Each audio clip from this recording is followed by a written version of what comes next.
Güneydoğu Asya'da nevi şahsına münhasır bir ülke. This video, right? Yes, I make video. Can çekişiyor herhalde, anlamadım ki ya. He's from Germany. Yeah. Turist. Tourist. Abimiz tam şey böyle. Hello, how are you? Tam kriminal değil miydi ya? Hey, Laf hi attı da bana guys. arkadaş. How are you? Good.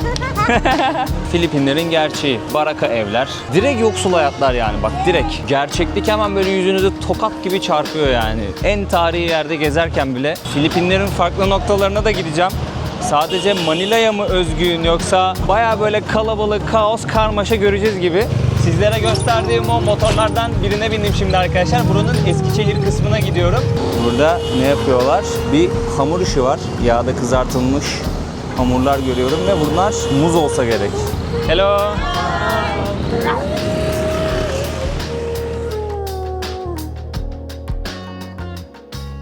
Türkiye'nin lider su arıtma markası Aura Sebilon Unique sunar. Yepyeni bir ülke, yepyeni bir şehir ve yepyeni bir videoyla karşınızdayım dostlar. Nasılsınız?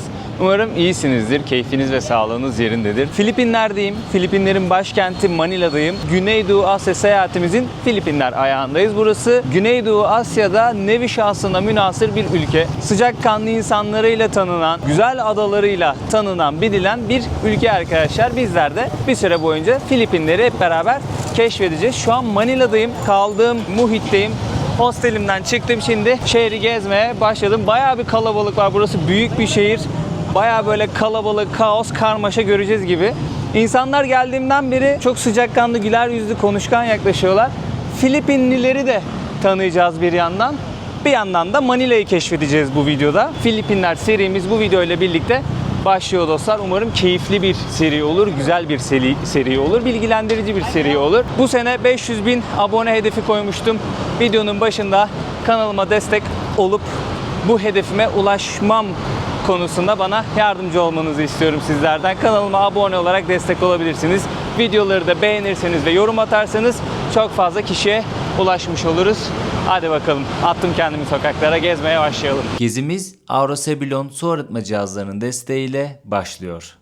Şehrin merkezine doğru gideceğim şimdi arkadaşlar. Şu karşıda bilet ofisi var. Oradan kendime tek genişlik bir bilet aldım. Buradan metroya gireceğiz. Gördüğünüz üzere bayağı bir güvenlik önlemi var. Buraya gelene kadar bir güvenlik daha vardı. Orayı da geçtim. Şuradan girelim. Hello. You want to check my bag? Blogger? Yes. Not allowed. Ah, not allowed. Okay, sorry.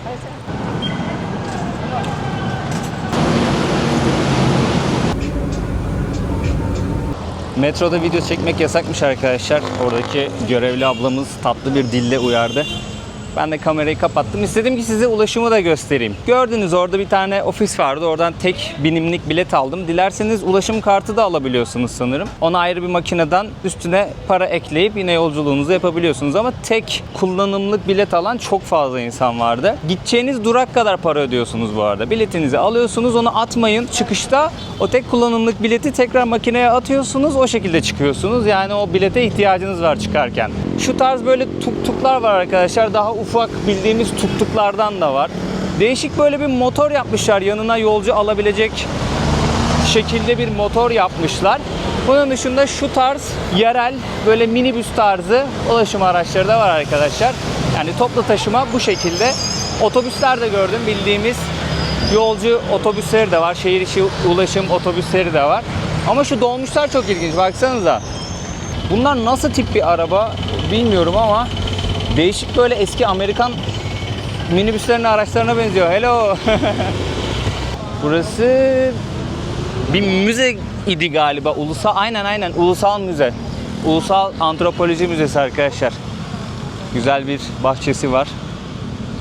Burada bir halk kahramanı var. Bakalım kimmiş kendisi. Özgürlük muhafızı anıtıymış arkadaşlar bu. Filipinler'deki tüm halkları temsilen böyle bir karakter yapmışlar ve onun anıtını dikmişler. Yani gerçek bir kişiyi yansıtmıyormuş. Buradaki tüm halkların özgürlüğünü, mücadelesini yansıtan bir anıtmış.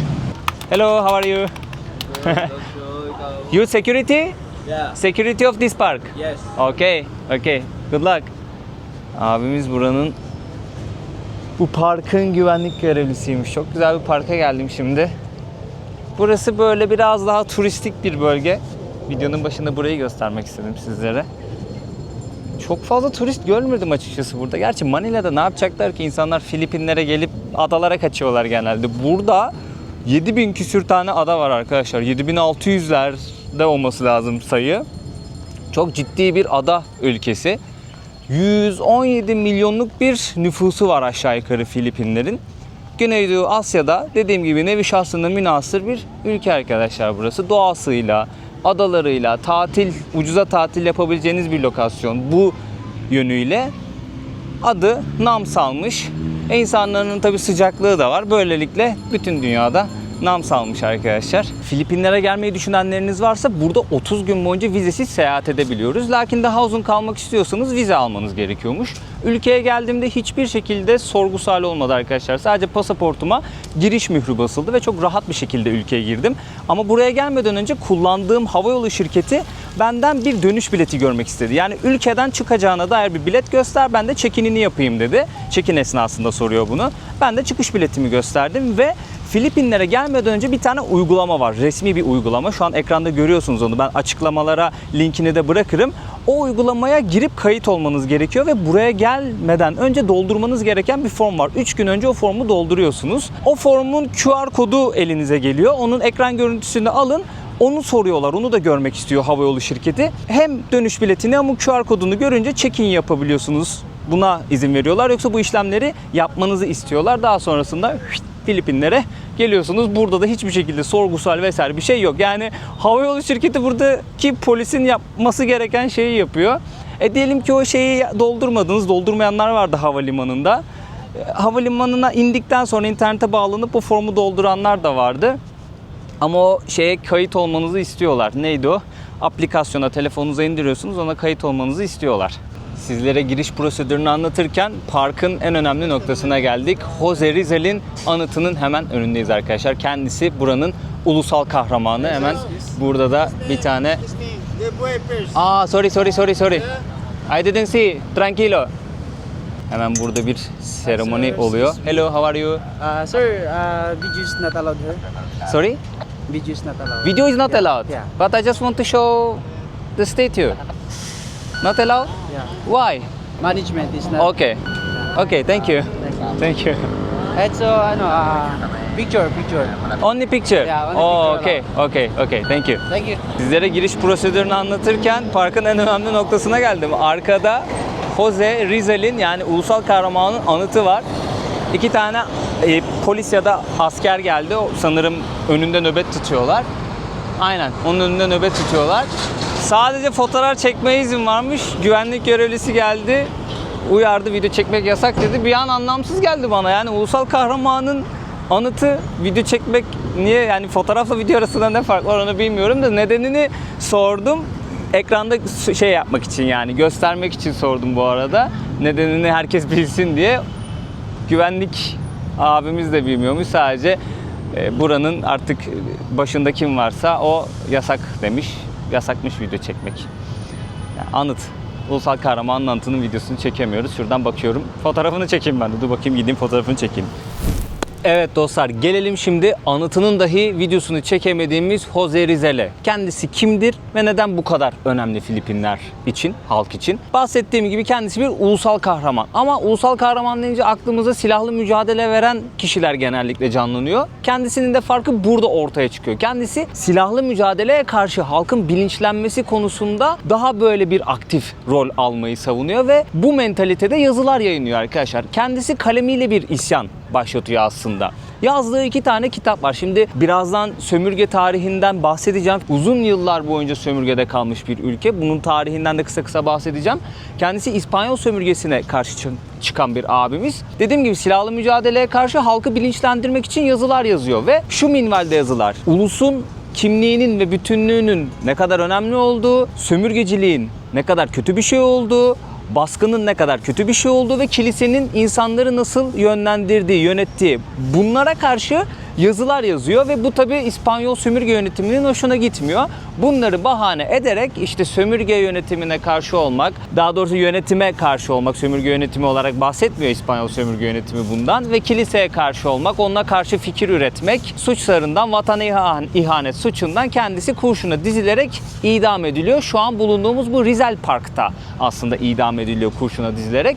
Bu noktada Filipinler halkı, o dönemki halk tam olarak uyanış gösteriyor. Ya diyor ki bak adam bizi uyandırmaya çalışıyor, kalemiyle bir şeyler yazdı. Bizi bilinçlendirmeye çalıştı. Artık tamam.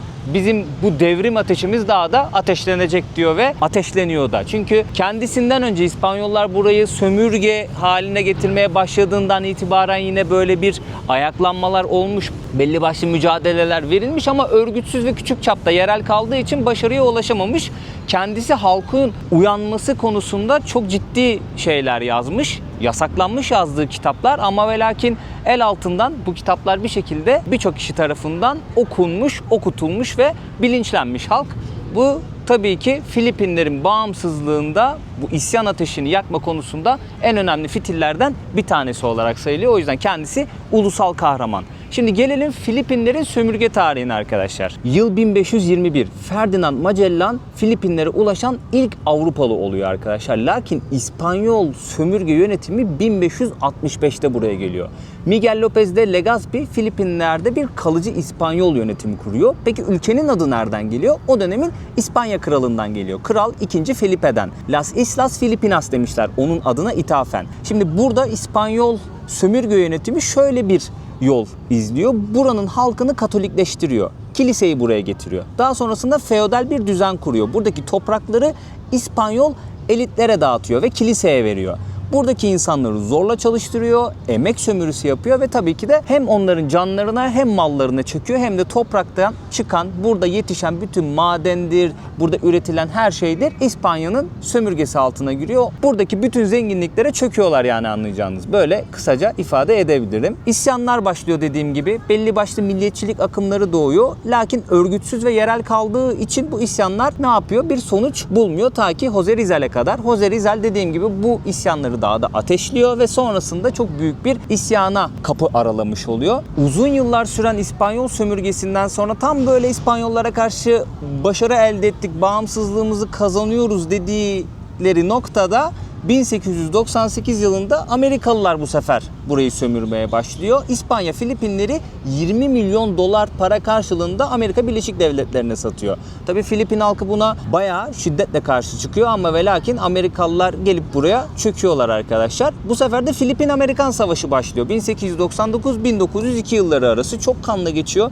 200 binden fazla sivil burada hayatını kaybediyor. Amerikan yönetimi de burada İngilizce eğitimi, altyapı çalışmalarını birazcık daha böyle ön plana koymaya çalışıyor ama asla Filipinlere bağımsızlık vermeyi düşünmüyor. Burayı sömürge halinde tutmaya çalışıyor. İkinci Dünya Savaşı sırasında bir Japon işgali görüyoruz 1942 ile 45 yılları arasında. Daha sonrasında 4 Temmuz 1946 yılında Filipinler bağımsızlığını kazanıyor arkadaşlar. İlk başkanları da Manuel Roxas. Bu arada benim doğum günüm de 4 Temmuz. Filipinlerle bu noktada ortak bir paydaş kurmuş oluyoruz. Kendilerinin bağımsızlık günü de 4 Temmuz. O günden bu yana Filipinler bağımsız bir ülke arkadaşlar. Bu tarihi bilgileri de böyle sizleri sıkmadan vermek istedim. Gittiğimiz ülkeleri böyle ufak ufak tarihlerini de öğreneceğiz, tanıyacağız. Videoya devam etmeden önce sizlere videomuzun sponsorundan bahsetmek istiyorum. Odo. Odo, içerisinde 45'ten fazla uygulama olan kapsamlı bir işletme yönetim yazılımıdır. İnsan kaynaklarından finansa, CRM'den satışa, tüm iş süreçlerini Odo sayesinde tek bir çatıdan yönetebilirsiniz. Özellikle birden fazla projeyle uğraşıyor ve takip etmekte zorlanıyorsanız, Odo tam size göre. Proje yönetim uygulaması sayesinde projelerinizi daha verimli, daha düzenli ve tek bir yerden yönetebilirsiniz. Kolayca kendi proje panonuzu oluşturabilir, projenizi görevlere ayırıp kilometre taşları ve alt görevler ekleyerek süreci net bir şekilde planlayabilirsiniz. Her görev için sorumlu atayabilmek, son tarife öncelikleri belirlemek ve etiketlerle organize edebilmek işinizi kolaylaştıran özelliklerden sadece birkaçı. Toplantılar, aramalar ya da hatırlatmalar gibi tüm aktiviteleri doğrudan proje içinden planlamak da mümkün. Üstelik çalışma tarzınıza göre görünümü de siz seçiyorsunuz. Kolay görünüm için Kanban, zaman planı için Gantt ya da tüm detaylar için liste görünümü. Odo'nun en güçlü yanlarından biri ekip içi işbirliği.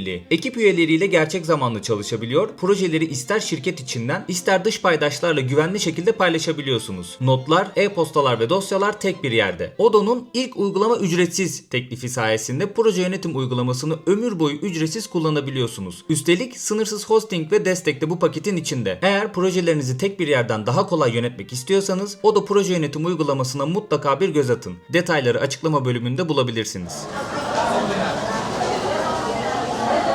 Arkadaşlar gezimize ufak bir yemek molası veriyoruz. Burada çok sık gördüğüm bir tane böyle restoran vardı. Oraya geldim. Tavuk yapıyorlar. Şöyle göstereyim. Tavuk ve pilav. Ama buraya özgü bir sosla yapıyorlarmış tavuğu. Mangalda yapıyorlar. Şöyle bir tabak arkadaşlar. 157 peso bunun fiyatı. O da işte 114 lira falan yapması lazım. Yani 2.60 küsur dolar bir şey yapıyor arkadaşlar. Gördüğüm kadarıyla, şimdi pilav az geldi gözüme de, gördüğüm kadarıyla biri dolaşıp ara ara pilav dağıtıyor insanlara. Yani pilav birkaç kere alabiliyorsunuz gibi pilavdan. Bildiğimiz haşlanmış pilav, yani tuzsuz, kuru pilav yapmışlar. Direkt şöyle tavuğun tadına bakalım. Güzel kokuyor, gayet güzel kokuyor. Bildiğimiz mangalda kızarmış tavuk, tamam. Ama çok hafif, sanki böyle inceden bir değişik bir sos sürmüşler harbiden. Ama o kadar da rahatsız eden ya da çok baskın bir tat değil. Yenir. Omega 5. Menüye içecek de dahil bu arada arkadaşlar. Bir de şeyi fark ettim. Çatal, bıçak kullanan çok az. Genelde insanlar eliyle yemek yiyor ve bayağı bir acı biber tüketiyorlar. Bana da vermek istedi. Dedim bu acı mı biber? Evet dedi, acı. Dedim teşekkür ederim kardeş, sağ ol. Bisikletin yanına böyle tekerlekli bir yer yapmış. Burada kalıyor galiba. This video, right? Yes, I make video. Germany, from Germany. Almanmış arkadaşlar bu arkadaş.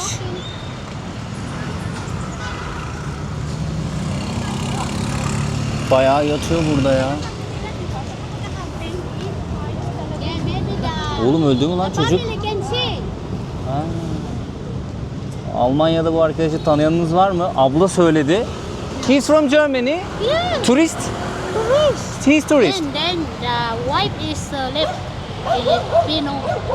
Abla çevirdi beni yoldan elinde kamerayı görünce. Bunu çek dedi, belki Almanya'da tanıyanı vardır dedi. From Germany falan dedi. There's the How many days he's sleeping?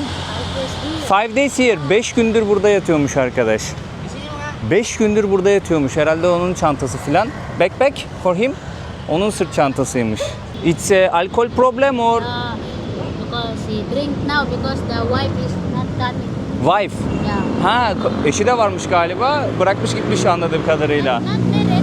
It's just together. Ha, girlfriend. Ha tamam, kız arkadaşı. Tamam, eşi dediği kız arkadaşı. Maybe somebody can see. And then Ha tamam, şey diyor, videoya çek diyor, belki görüp tanıyan olur diyor da ben o kadar popüler değilim ki dünyada. Burada neye düştüyse artık arkadaş 5 gündür burada. see. Abi It's çok very kötü nice. ya. Oğlum öldü kaldı mı lan çocuk acaba? Can çekişiyor herhalde, anlamadım ki ya. Bir şey kullanmıştır büyük ihtimalle ya. İyi, hayatta.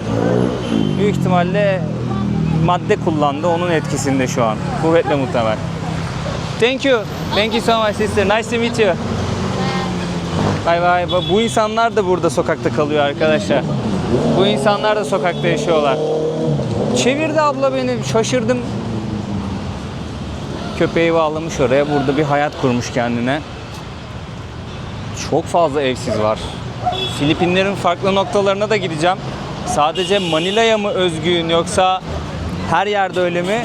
Onu artık gezip göreceğiz. Abilerimiz de burada bir oyun oynuyor. Bu neydi ya?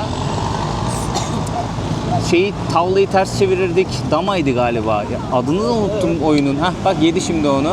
O da onu yiyecek. Bak dayı oradan 1-2 kere gider, köşeye kadar gider.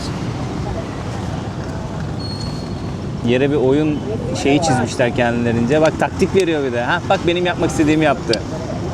Öteki de aldı. Dayılarımız burada oynuyorlar.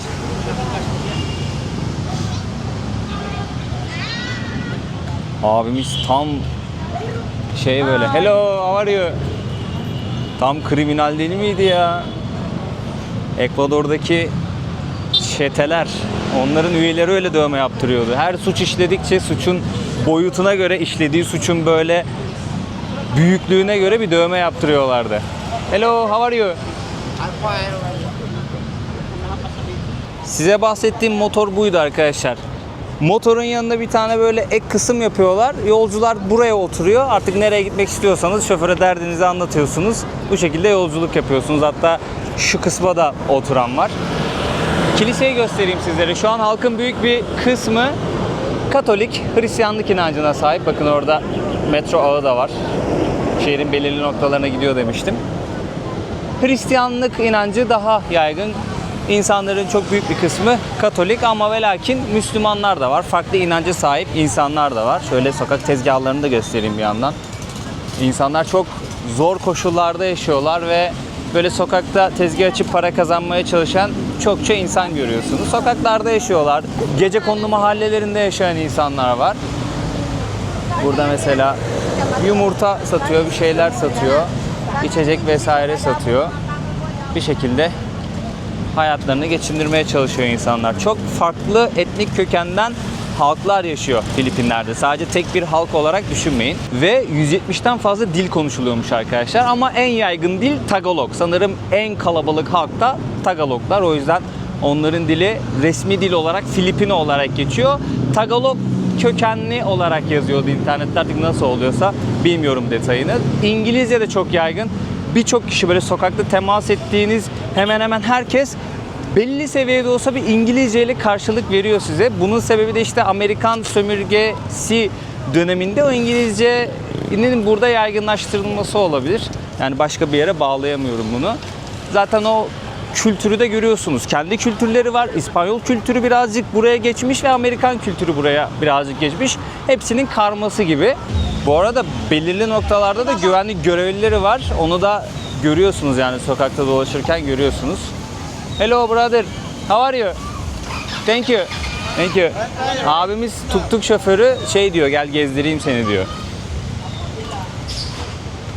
Manila'ya çok sık turist geldiğini sanmıyorum açıkçası. Burada mesela abimizin biri yatmış. Aynı bak, motor ve o yolcu taşıdığı kısım. Sorsak şimdi o adamın evi yoktur ha, orada kalıyordur yani. Gün içerisinde çalışıyordur. Motoruyla birilerini bir yerden bir yere götürüyordur. Para kazanıyordur. Motorunu bir köşeye çekip orada yatıyordur. Ertesi gün devam. Bu insanlar nasıl yıkanıyor? Nerede tuvalet kullanıyor? Ne kadar para kazanıyor? Karınlarını nasıl doyuruyorlar? Yani o kadar derya deniz bir şey ki böyle bir gün ekiple geleceksin. Harbiden böyle prodüksiyon yapacaksın. İnsanlarla tanışacaksın, konuşacaksın, hayatlarını belgesel yapacaksın. Yani çok ciddi içerikler çıkartılabilecek bir konu aslında. Çok ciddi bir sosyal sorun. İnanılmaz bir yoksulluk ve garibanlık var, işsizlik var. Yani ne desem bilemiyorum. O yüzden böyle turist gördükleri zaman çok da sık turist gelmiyordur Manila'ya. Çünkü gerçekten yapacak bir şey yok. Ne yapıyor? Para kazanmak istiyor. Gel gezdireyim diyor. Elimde tur var diyor işte. Bu şekilde iletişim kuruyor sizlerle ama çok fazla darlama yok yani. Hani yakana yapışıp illa hadi gel gezdireyim peşinden böyle dakikalarca dolaşmıyor. Tamam diyor. Yok diyorsanız tamam diyor. Görüşürüz, kendine iyi bak. Nice to meet you. Bitti, bu kadar. Hello.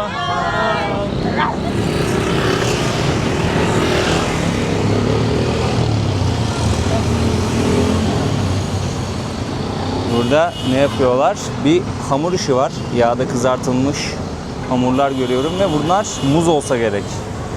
Evet. Muz kızartıyorlar. Yağı da şu. Hemen göstereyim. Sizlere gösterdiğim o motorlardan birine bindim şimdi arkadaşlar. Buranın Eskişehir kısmına gidiyorum. Abi dedi ki 100 pesoya götürürüm seni oraya dedi. Çünkü çok uzak değil. Ben de tamam dedim. 100 peso da 70 lira civarı bir şey yapıyor arkadaşlar. Yaklaşık 2 dolar ücret ödeyeceğim abiye. Atladım şimdi motoruna. Beraber Eskişehir kısmına doğru gidiyoruz ama şöyle bir şey var, bak arkası kapalı, önü kapalı, yolu göremiyorum. Sadece şu aradan eğilip yola bakabiliyorum. Gösterdiğim gibi yanda bir motor kısmı var. Benim oturduğum kısım böyle demirden böyle bir yer yapmışlar. Tekerlekli bir yer yapmışlar arkadaşlar. Buraya 2 kişi oturanı da gördüm. 3 kişi oturanı da gördüm. Yani abinin arkasında da bir yer var. 3-4 kişi binen gördüm buna.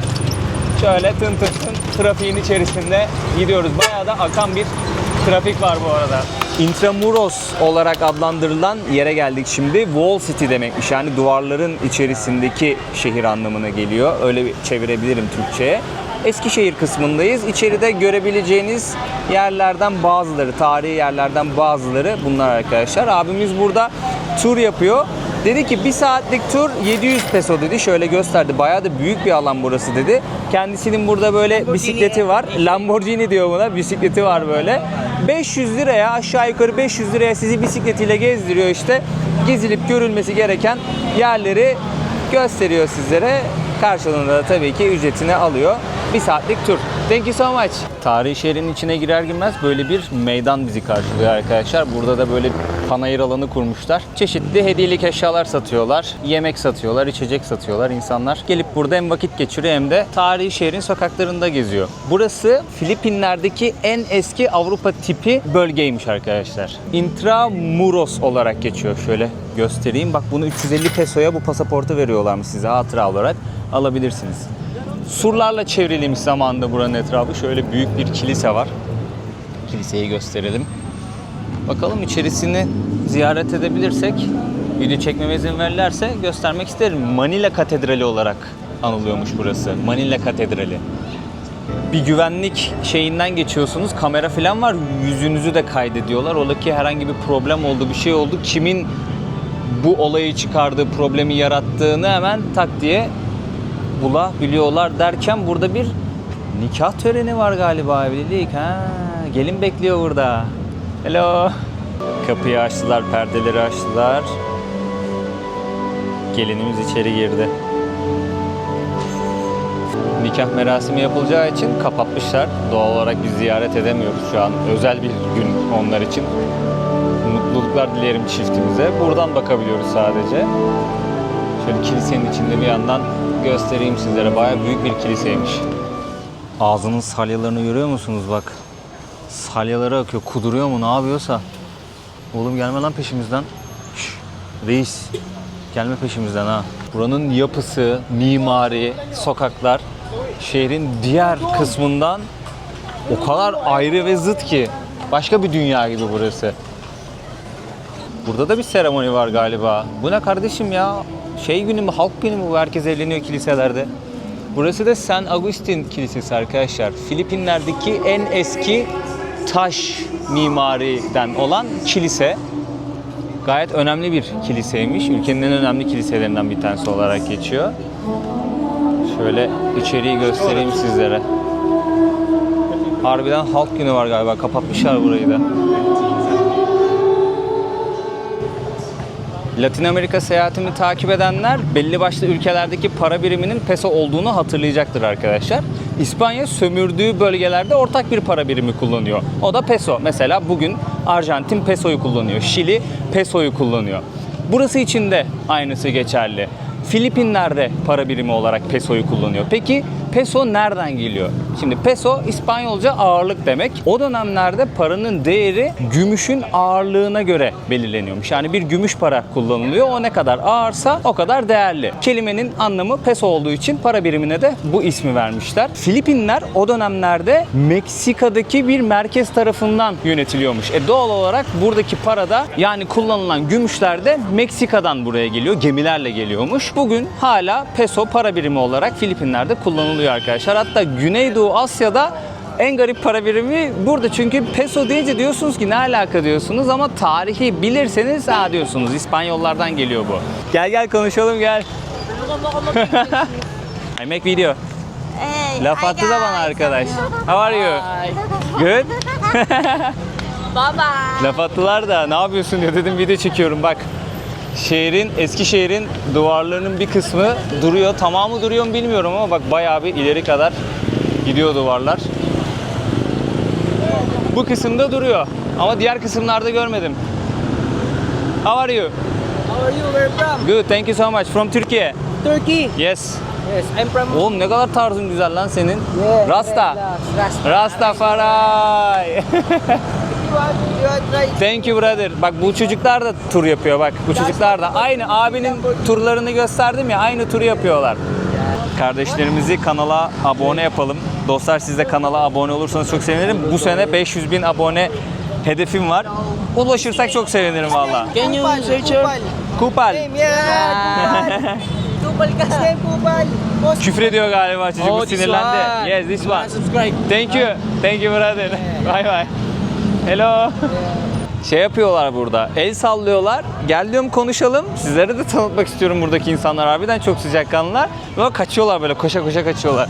Tarihi şehrin sokaklarında gezerken bile Filipinlerin gerçeğiyle yüzleşiyoruz arkadaşlar. Bakın şu Arnavut kaldırım olan kısım tarihi sokaklar. Şöyle göstereyim. Mimariyi zaten görüyorsunuz. Hemen şu köşeyi dön. Kilisenin orası. Burada da yine kolonyal dönemden kalan bir ev var. Tarihi bina var. Ama hemen onun yanında böyle bir mahalle var. Buranın dibinde yani. Filipinlerin gerçeği. Baraka evler, dükkanlar. Direkt yoksul hayatlar yani, bak direkt. Gerçeklik hemen böyle yüzünüze tokat gibi çarpıyor yani. En tarihi yerde gezerken bile Güneydoğu Asya'da bunu gerçekten görebiliyorsunuz belli başlı yerlerde. Harbiden tokat gibi gerçeklik yüzünüze çarpıyor turistik yerlerde gezerken bile.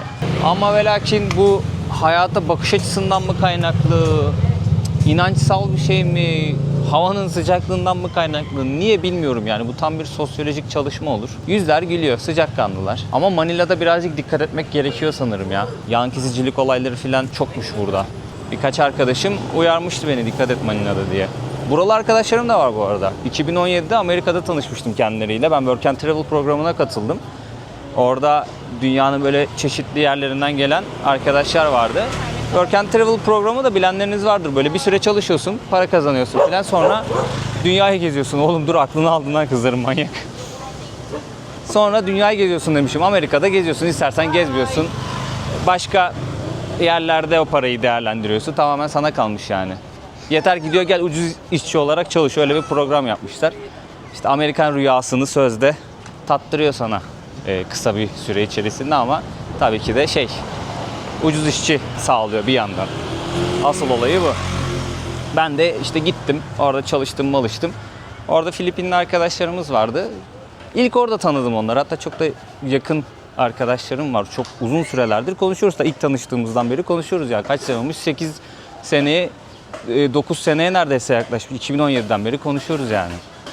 Hello. One ticket please. Şimdi bir yere geldim arkadaşlar. Buraya giriş paralı 75 peso. Şöyle göstereyim. O da $1'dan biraz fazla yapıyor. Fort Santiago ismindeki bu kaleye geldik şimdi arkadaşlar. İspanyol sömürge döneminde burası merkez üs olarak kullanılmış bir savunma kalesi. Şöyle sizlere bir yandan etrafı göstereyim. Birazcık büyük bir alanı kaplıyor. Etrafında surlar var. Japonlar burayı işgal ettiğinde çok fazla infaz yapmış bu kalede. İşkenceler uygulanmış. Ama size verebileceğim en önemli bilgi, Jose Rizal'den bahsetmiştim. Burada tutsak edilmiş. Buradaki zindanlarda tutsak edilmiş. Ve buradan çıkarılıp infaz edildiği o parkın oraya götürülmüş.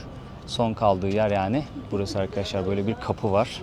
Kapının üzerindeki işlemeleri de görüyorsunuz. Şimdi fotoğraf çekiliyorlar. Bekleyelim arkadaşları. Çok seviyorlar ya fotoğraf çekilmeyi. Her yerde pozlar. Burası bir de tarihi bir şehir ya. Kolonyal döneme ait binalar. Değişik tarzda binalar. Her yerde böyle poz veriyorlar. Herkes fotoğraf çekiliyor.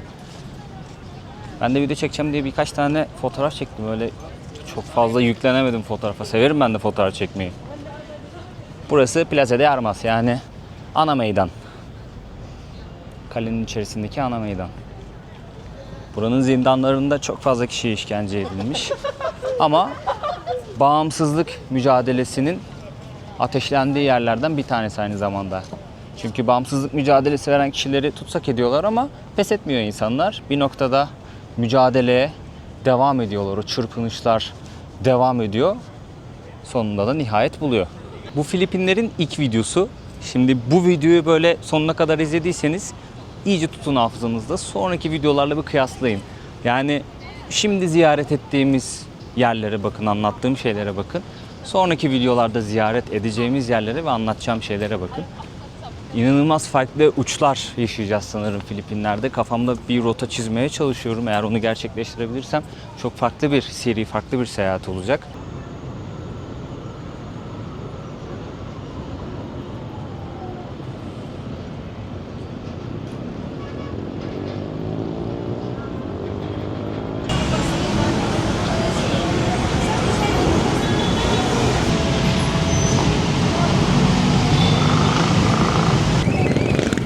Ne güzel modifiye etmişler onları ya.